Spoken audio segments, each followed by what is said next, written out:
생태계를 지배하는 강자들, 자연의 섭리를 지키며 살아가는 몬스터들.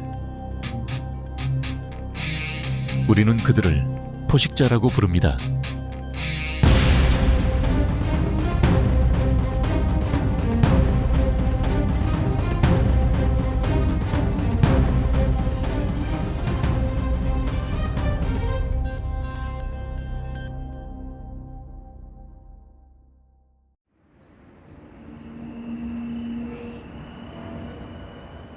해가 떠오르는 경계의 모래 평원. 아침이 밝아오며 생명들의 움직임이 시작됩니다.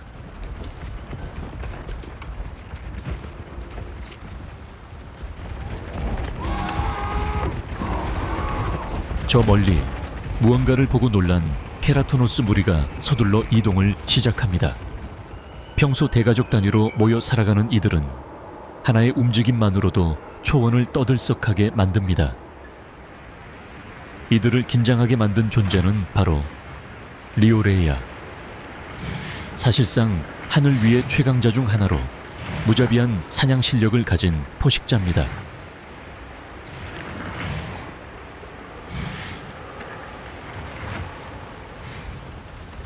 멀리서 경계를 늦추지 않는 케라토노스 수컷. 하지만 리오레이아는 사냥을 하러 온 것이 아니라 목이 말라 초원으로 내려온 듯합니다. 한바탕 긴장이 감돌던 초원. 리오레이아가 둥지로 돌아가자 케라토노스 무리는 다시 안심한 듯 풀을 뜯기 시작합니다.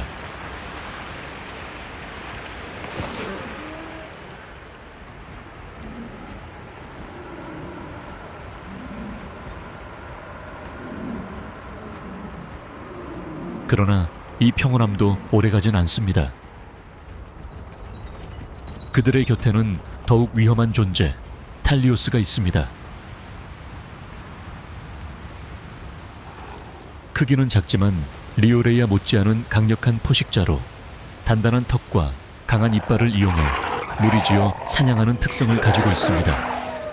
영역에 들어온 케라토노스 암컷을 공격해 쫓아내는 탈리오스. 다행히도 지금은 사냥에 욕심이 없는 듯합니다.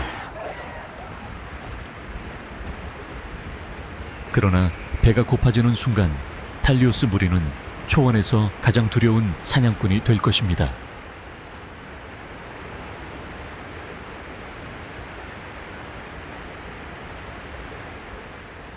이곳에는 또 다른 초식종 달루토돈도 서식합니다. 가족 단위로 무리지어 살아가는 이들은 온순한 성격을 가진 소형 몬스터입니다. 달루토돈을 노리는 또 다른 포식자가 있습니다. 바로 가지오스입니다. 수면 위로 코만 내놓은 채 숨어있는 가지오스는 날렵한 몸과 강력한 턱을 활용해 사냥하는 치명적인 수중 포식자입니다. 무심코 물을 마시러 내려온 달루토돈을 노리고 있습니다. 그리고 사냥은 순식간에 벌어집니다. 한번 가지오스의 턱에 물리면 커다란 달루토돈이라도 벗어날 방법이 없습니다.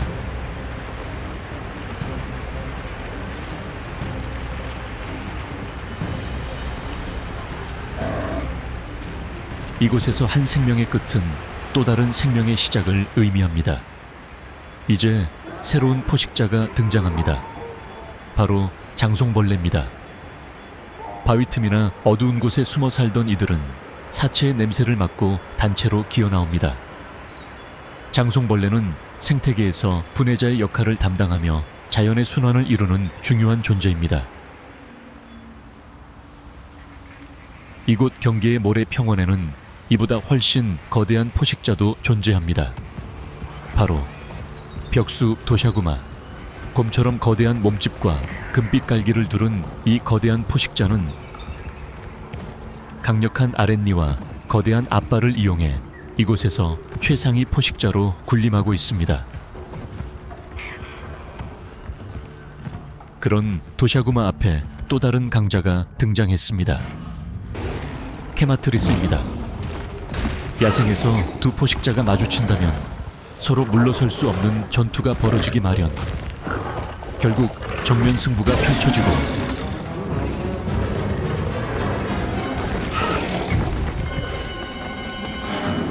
승자는 도샤구마입니다.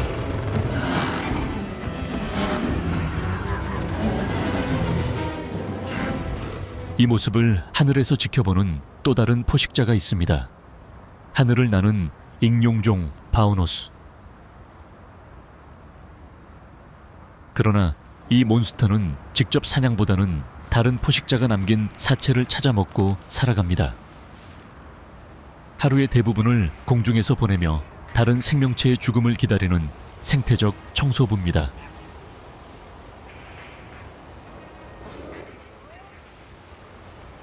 그런가 하면 이곳에는 조금 더 귀여운 포식자도 살고 있습니다.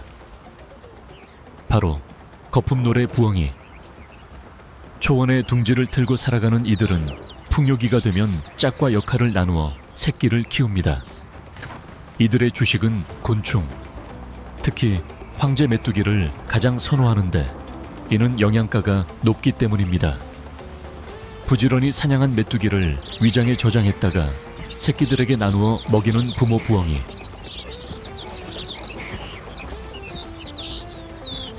하루 종일 바쁘게 움직이며 가족을 돌봅니다.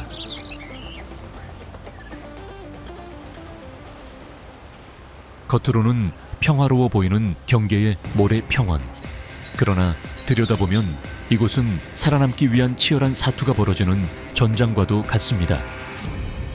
우리는 그 모습을 그저 지켜보며 때로는 응원을 보낼 뿐입니다.